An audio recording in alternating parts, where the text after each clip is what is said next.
जय हिंद साथियों। महाराष्ट्र राज्य राष्ट्रीय कामगार संघ एक बेस्ट ट्रांसपोर्ट यूनिट प्रमुख मैं रिजवान शेख। उम्मीद है आप लोग खैरियत से होंगे, लेकिन ये उम्मीद बेईमानी लगती है जब इस तरह के न्यूज़ देखता हूं तो। सोचा तो ये था कि जाने वाली फरवरी के साथ आने वाली मार्च में एक नई खुशियां आने वाली है होली के साथ, लेकिन होली का कलर कहीं फीका हो गया ये न्यूज़ देखने के बाद। आप लोगों को बता चलूं कि ये जो आप मेरे वीडियो के साथ पोस्टर देख रहे हैं, इसके अंदर उबर कंपनी के सीईओ और हमारे हिंदुस्तान के बड़े बिजनेसमैन गौतम अडानी जी हैं। अब दोनों पार्टनर हो गए हैं। तो अब जो सिंगल पार्टनर थे, गाड़ियों के सिंगल ओनर थे, 2 गाड़ी 3 गाड़ी वाले पार्टनर, वो उबर कंपनी को अब नहीं चाहिए होगा। अब तो बड़े पार्टनर मिल गए उनको। तो सारे पार्टनर लोग, हिंदुस्तान के कैब चलाने वाले पार्टनर लोग, अब ये आप देख लो कि आपके पार्टनरशिप के साथ क्या होने जा रहा है। गौतम अडानी और उबर कंपनी एक हो गए। वो उबर कंपनी जिसके अलग अलग कंट्रीज के अंदर आरोप है कि उन्होंने टैक्स की चोरी की है, ड्राइवर और ओनर लोगों को मेहनताना नहीं दिया है, पैसे कम देता है, उनके हक मारता है, उनके कारोबार में चोरी करता है। और सेम आरोप गौतम अडानी जी पे भी हिंदुस्तान में है कि उन्होंने शेयर मार्केट में अपनी कंपनी बढ़ाने के लिए चोरी के तरीके से अपने शेयर्स को महंगा किया। उसके साथ साथ किसान लोग आरोप लगाते हैं कि उन्होंने सस्ते रेट पे जमीन खरीद लिया और अब किसानों की फसल को कम पैसे में खरीद के बेचना चाहते हैं बड़े पैसे में। ऐसी उनके ऊपर आरोप लगती है चोरी की। ये मैं नहीं करता, ये हिंदुस्तान के लोग कहते हैं। जो हम सुनते हैं वही मुंह पे आता है। बहरहाल हम तो कैब चलाने वाले बहुत छोटे से लोग हैं। तो ये छोटे से लोग, मेरे भाई लोग, ये वीडियो बनाने का मकसद ये है कि हम जो इंडिविजुअल गाड़ी चलाने वाले लोग थे उनका रेट तो बढ़ नहीं रहा है। हम सालों साल से रेट के लिए फाइट कर रहे हैं, चाहे वो मुंबई महाराष्ट्र में हो या देश के अलग राज्यों में। हाँ ठीक है, कुछ राज्यों ने, कर्नाटका ने या पूना के अंदर एक रेट तय हुआ है, लेकिन ये कंपनी देती नहीं है। उम्मीद तो थी कि महाराष्ट्र में भी ऐसा कुछ हो। देवेंद्र फडणवीस जी ने 2018 में 10 दिन का टाइम मांगा था। एकनाथ शिंदे जी ने पिछले साल जब अप्रैल महीने में मैं उनसे मिला था तब उन्होंने 10 दिन का समय उन्होंने ही मांगा था, लेकिन कुछ नहीं हुआ। जानते हो कुछ क्यों नहीं हुआ? क्योंकि ये हमारी कमी है, हमारे अंदर पावर नहीं है, हमारे अंदर ताकत नहीं है। हम अलग अलग नाम पे, अलग अलग धर्म पे बटे हुए हैं, अलग अलग यूनियन में बटे हुए हैं। अलग अलग यूनियन में होना कोई गलत बात नहीं है, लेकिन जब ताकत वाली बात हो तो आगे बढ़ के आना चाहिए, ना कि मेरा और तेरा करिए।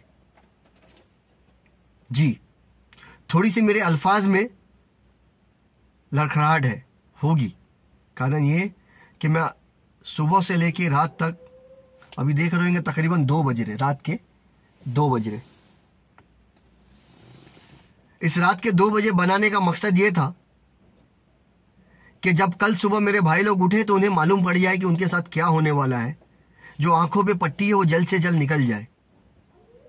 और लेट वीडियो बनाने का कारण ये है कि सुबह से लेकर शाम तक यूनियन की मीटिंग में था। रात में निकला तो पेट भी है ना, बाल बच्चे भी है, उनके बारे में भी सोचना है। अनाज खाना है, हवा पानी पी के तो जिंदा रहता नहीं रिजवान शेख। मेरे पास कोई मोदी जी जैसा दोस्त तो है नहीं कि अडानी जी को उन्होंने खुले हाथ से सब कुछ लुटा दिया है देश भर में। जिनके पास 15 साल पहले एयर मशीन यानी कि हवा भरने वाली मशीन नहीं होगी, आज उनके पास कई एयरपोर्ट है। और हमारे पास कई गाड़ियां हुआ करती थी, आज हम दूसरों की गाड़ियां चला रहे। भले से हमारे पास मोदी जी जैसा दोस्त नहीं है, लेकिन हमारे पास महाराष्ट्र राज्य राष्ट्रीय कामगार संघ जैसी यूनियन का, हमारे पास सचिन भाऊ अहिर जैसे लीडर हैं, हमारे पास गोविंद राव मोहिते जी जैसे लीडर हैं, हमारे पास सुनील बोरकर जी जैसे लीडर हैं।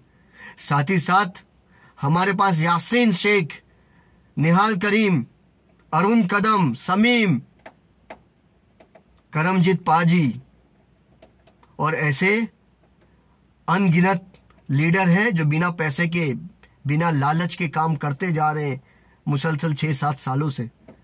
अब ये आपकी बारी है कि आपको अपने फ्यूचर के बारे में क्या सोचना है और कैसे सोचना है। अगर आज भी आंखों पे लगी हुई पट्टी आपके नहीं उतरी, तो जो आज मुंबई, बेंगलोर, कोलकाता बेंगलोर में हो रहा है वो आपके छोटे छोटे शहरों में होएगा, क्योंकि अडानी जी का मुंह बहुत बड़ा है। उन्हें छोटे बिजनेस नहीं भाते, उन्हें छोटे बिजनेस लूटने में बहुत भाते हैं। छोटे बिजनेस को ऐसा कर दो कि वो इतना बड़ा हो जाए और बाद में उसको हजम कर लो। ये हमने पिछले दिनों देखा है। अगर आज भी आप एकत्र नहीं हुए, आज भी आप एक नहीं हुए, तो आने वाला फ्यूचर बहुत तकलीफ वाला है दोस्त। हम तो मुसलसल पिछले 6-7 सालों से लड़ाई लड़ रहे हैं अपने रेट के लिए, मुंबई में, महाराष्ट्र में, आगे भी लड़ेंगे। मुझे पता नहीं कि कल सुबह मेरी आंख खुलेगी कि नहीं खुलेगी, लेकिन जब तक आंख खुलती रहेगी तब तक ये गुलामी की जिंदगी तो नहीं जीऊंगा, और जो साथ वाले लोग हैं उन्हें भी नहीं जीने दूंगा। मुझे आपका पता नहीं। अगर आप हमारे साथ हो तो गुलाम नहीं हो, आप हमारे साथ नहीं हो तो ये आपको सोचना है। कोई भी कब तक आपकी लड़ाई लड़ेगा? आपको अपनी लड़ाई लड़ने के लिए आगे आना पड़ेगा ना साहब। एक वक्त था हम 22 रुपए पर किलोमीटर गाड़ी चलाते थे। आज वक्त है कि हम 10 रुपए 8 रुपए में काम कर रहे हैं। अब इसके नीचे क्या गिरेंगे? अब इसके नीचे तो एक ही बात होगी कि अडानी जी अपनी इलेक्ट्रिक गाड़ियां लाएंगे और आप सबको गुलामी करने के लिए अपने पास सैलरी पे रखेंगे। जो आज हमारे दिन है और 72 दिन हो जाएंगे अगर आज भी हमने आवाज नहीं उठाया, एकत्र नहीं हुए, अपनी लड़ाई में आगे नहीं बढ़े, अपनी आवाज बुलंद नहीं किए। तो आप भले से किसी भी यूनियन के साथ हो, किसी भी संगठन के साथ हो, हिंदुस्तान के किसी भी राज्य में हो, लेकिन आप अपने हक के लिए लड़ाई के लिए आवाज उठाइए, क्योंकि कैब इंडस्ट्री बद से बदतर होते जा रही है। आगे आपकी अपनी मर्जी। जय हिंद, जय महाराष्ट्र।